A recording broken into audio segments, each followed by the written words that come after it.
हमारे जो बच्चे ट्रैक्टर और खेती से जुड़े हुए हैं, इस आंदोलन से ये लगता है कि ट्रैक्टर उनका प्यारा वाहन अब सब बच्चों का हो गया। और जो इस आंदोलन से जुड़ गए, 1 साल तक 13 महीने जो आंदोलन से जुड़े, वो बच्चे अपनी जमीन को नहीं बिकने दे रहे। ये आंदोलन जो चला, ये आंदोलन जमीन बचाने का आंदोलन था। ये आंदोलन अपनी फसलें बचाने का आंदोलन था। हमारा पशुधन कैसे बचे, ये आंदोलन उसका था। और आपने देखा भी होगा, अभी भारत सरकार आंदोलन खत्म नहीं हुआ था, भारत सरकार एक पॉलिसी लेकर आ गई थी। वो दूध की पॉलिसी के बाहर से ऑस्ट्रेलिया और यूरोपियन जो डेयरी थी वहां की, उनसे डेयरी प्रोडक्ट हिंदुस्तान में बिकेंगे, उनसे एक समझौता होने जा रहा था। समझौता क्या होता है कि जो पूरा हमारा पशुधन है, वो पशुधन हमारा खत्म होने के कगार पर था। लेकिन आप लोग सक्रिय थे, हमको उसकी जानकारी थी पिछले 2 साल से कि कोई एग्रीमेंट दूध डेयरी पे, पशुधन पे कोई एग्रीमेंट होने जा रहा है। हमने भारत सरकार को लिखा और आप लोगों के माध्यम से उसको प्रेस में हाईलाइट करा, तो सरकार ने फिर ध्यान देना पड़ा कि हम अभी कोई इस तरह की पॉलिसी नहीं लेकर आ रहे, क्योंकि पशुधन कहा है,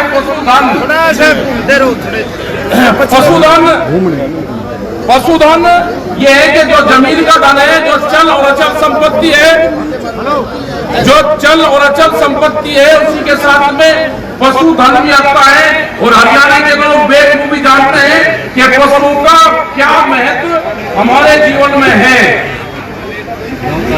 आपके यहाँ की पूरी जो भैंसें हैं, पूरे उत्तर प्रदेश में नहीं, राजस्थान में नहीं, पूरे देश भर में यहाँ का पशु जाता है। जो बेल्ट है, जो जींद, हिसार, जो बेल्ट करती है, जो रोहतक, यहाँ से पशु लोग खरीद ले आते हैं और पूरे देश भर में यहाँ की जो भैंसें हैं वो जाती है, यहाँ का जो पशु है वो जाता है। तो पशुधन है वो हमारा। तो उस धन को पूरा प्रॉब्लम था, उस धन को बर्बाद करने की साजिश एक भारत सरकार की थी। वो षड्यंत्र का पता चला और उस पर सब लोग जागरूक हुए। और हालात ये नहीं कि पशु से सिर्फ दूध मिलता है, पशु से हमको जमीन बचाने के लिए खाद भी मिलता है।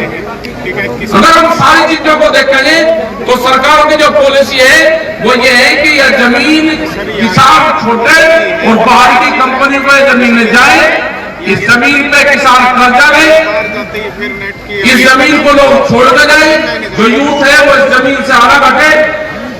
लेकिन इस आंदोलन से 13 महीने की ट्रेनिंग हुई और 13 महीने की ट्रेनिंग में आम लोगों को, आम किसान को यह पता चल गया कि यह जमीन मुझे नहीं छोड़नी, नौकरी से मेरा गुजारा नहीं। अगर मेरे पास में जमीन है, पशु है, तो वो ही मेरा संसाधन है। नौकरी तो बड़े टिकट साहब कहते थे कि भाई घर में 2 वाला हो, एक अपना खेती और लंबादारी संभालना, दूसरा अपना बाहर को रोजगार करना। तो रोजगार पे भी ध्यान रखो अपना, लेकिन अपनी जमीन, अपने गांव पे भी ध्यान रखना पड़ेगा।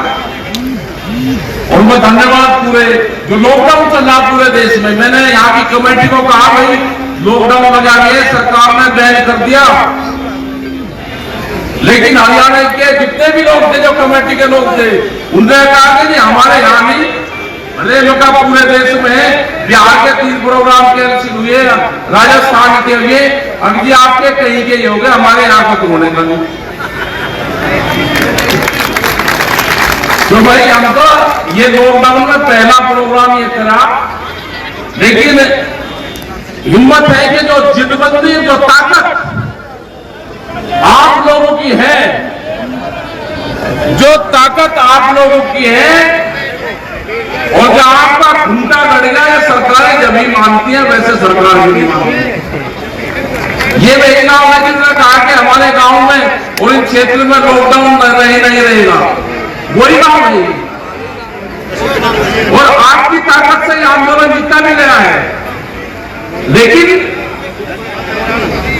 हरियाणा के जितने भी यूथ और बुजुर्ग थे उन्होंने कहा अगर आपने कहा अगर आपको 1 साल तक भूल जाऊंगा क्या, हम तो 5-10 दिन वाले हैं कि 10 दिन में अपने ये तो दिन लगे ना। तो बहुत मुश्किल से समझाने का काम करा, बहुत शांति से आप लोगों से आंदोलन में शांति रखने की अपील करी और उसका रिजल्ट ये रहा कि उसकी जीत हुई।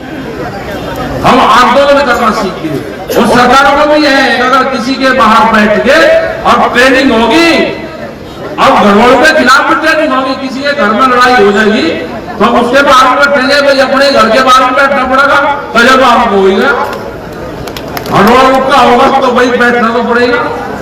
तो ये है कि आपका भाई धन्यवाद। और आपकी जो गौशाला चल रही है एक बड़ी विशाल पूरे देश भर में है और सारे जो 24 गांव हैं जो गौशाला को चलाते हैं उनका भी धन्यवाद। आसपास में जो भी और गौशालाएं चलती है उनका धन्यवाद। समस्त खाप पंचायतों का धन्यवाद और जो कमेटियां हैं जिन्होंने आंदोलन में हिस्सा लिया पूरे हरियाणा के क्षेत्र के लोगों ने, उन सबका धन्यवाद। और इस आंदोलन से जो यूथ जुड़ा है, जो बच्चे जुड़े हैं उनका धन्यवाद। जो महिलाएं जुड़ी है हर गांव से, महिलाओं की बड़ी भागीदारी रही है, उनका भी धन्यवाद। और हम चाहेंगे कि आने वाले टाइम पे हमको सामाजिक इशू पर भी हमको काम करना है। उस्माएगी नशे की प्रवृत्ति से हमको दूर हटना, उस्माएगा के पेड़ लगाना जिससे ऑक्सीजन की कमी जो पूरी दुनिया में हो रही है, पेड़ लगाएं, अपने बच्चों के जन्मदिन पर लगाएं।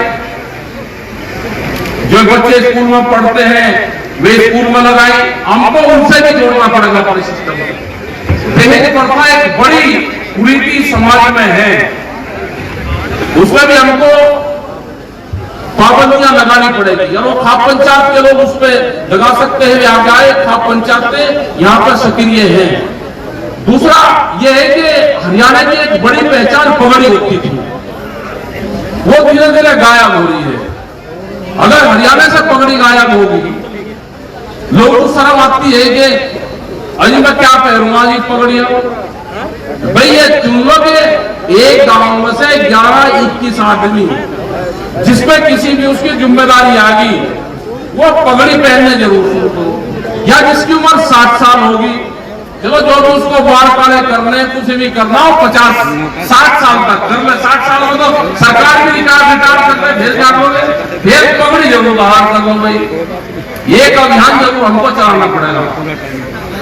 जिसके बच्चों की शादी होगी हो, बस बालकों की शादी होगी, अब बाल काले बालक कर लेंगे, तू कहीं भी कर रहा तो धीरे जैसे शर्म से बोलनी पड़ेगी, एक अभियान चलाना पड़ेगा। और अपने राष्ट्र सिंधे ठीक रखो। जो खेती के औजार है हम उनमें भी ध्यान नहीं देते। आपने पंजाब के लोग देखे होंगे अपने ट्रैक्टर ट्रॉली कैसे उसमें रंगाई और वो करके कितना सुंदर में रखते थे अपने ट्रॉली में। और हमारे यहाँ पे क्या है कि जो हाथ यहाँ का है यही पश्चिम उत्तर प्रदेश का है, उन्हें भी अपने से अलग मत मानना। ट्रैक्टर ट्रॉली में कोई रंग नहीं कर लेंगे, अपने टीलर है हेरो है वे सब घर के बाहर खड़ी रहेगी, जंग खाता रहेगा। वे पैसे चाहते हैं उन पे भी रंग करना शुरू करो। और ये अभियान के तहत हमको काम करना पड़ेगा कि अपने खेती के औजार भी हमको बहुत अच्छी तरीके से अपने घर में छाया में रखनी पड़ेगी। वे नहीं कि मिट्टी में उनको जल खाना और आपने बाहर छोड़ दिया, जब जरूरत पड़ी जोड़ दिया 6 महीने बाद में। क्यों? हम कपड़ों की रोज सफाई चाहिए हमको, तो उनकी भी हमको सफाई रखरखाव चाहिए। ये भी एक अभियान के तहत हमको सबको लेना पड़ेगा। हमको जो खर्चे हैं ना, खर्चे बढ़ा के ही आमदनी होगी। कोल्ड ड्रिंक पी रहे भाई 48 रुपए लीटर आती है, दूध बेच रहे कोल्ड ड्रिंक को पी रहे, क्यों पी रहे? दूध अपना 22, 25 और 30 रुपया लीटर बेचोगे। कोल्ड ड्रिंक जिसका यही नहीं पता कि इसमें है क्या उसको हम पीते हैं। इन चीजों से जो फजूल खर्चे हैं इनसे बचना पड़ेगा। ये भी अभियान का एक हिस्सा है हमारा। हमारी आमदनी कैसे बढ़ेगी? खर्चे कम करके हमारी आमदनी बढ़ेगी। इन सामाजिक इश्यू को भी हमको लेना पड़ेगा। आप लोगों ने बात सुनी, आपका बहुत बहुत धन्यवाद। और ये गौशालाएं आपकी चलती रहे, जो सामाजिक स्ट्रक्चर हमारा हरियाणा का है ये पूरा चलता रहे। और आंदोलन में जो भी बात हुई भारत सरकार से, सरकार ने कहा कि भाई एमएसपी पे कमेटी की बात है, वो करेंगे। कल एसकेएम की मीटिंग कल रहेगी तो उसमें बातचीत सारी रखेंगे। और उत्तर प्रदेश में भी जो बात रखे उनके सामने आ रहे हैं, सब हो रहे हैं। और आपका भाई धन्यवाद। जय हिंद, जय भारत, जय हरियाणा, जय खाप पंचायत और जय गौशालाएं। ये गौशालाएं हमारी बड़ी रहे, इसी तरह से लोग संयुक्त रहे, संयुक्त रूप से लोग इकट्ठे रहे। और जब भी फिर आंदोलन चले भाई हरियाणा उसी तरह से फिर अपना खड़ा रहेगा। अच्छा, जो यूरिया की कमी हो रही है उसका भी जहाँ के पत्रकार बंधु एलआईयू के लोग होंगे भाई वो भेजे। और आज ही एक चिट्ठी अभी हम कह देंगे मन से कल सोमवार तक हरियाणा सरकार को चिट्ठी भेजेंगे और केंद्र में भी कहेंगे। तो इन चीजों का भी होगा, जो भी आपके कोई मामले हो जिनके होंगे भी आप बता देना, उनकी चिट्ठी मंगवा के सरकार से भेजेंगे। भाई सरकार से कुछ बातचीत भी करनी शुरू करो।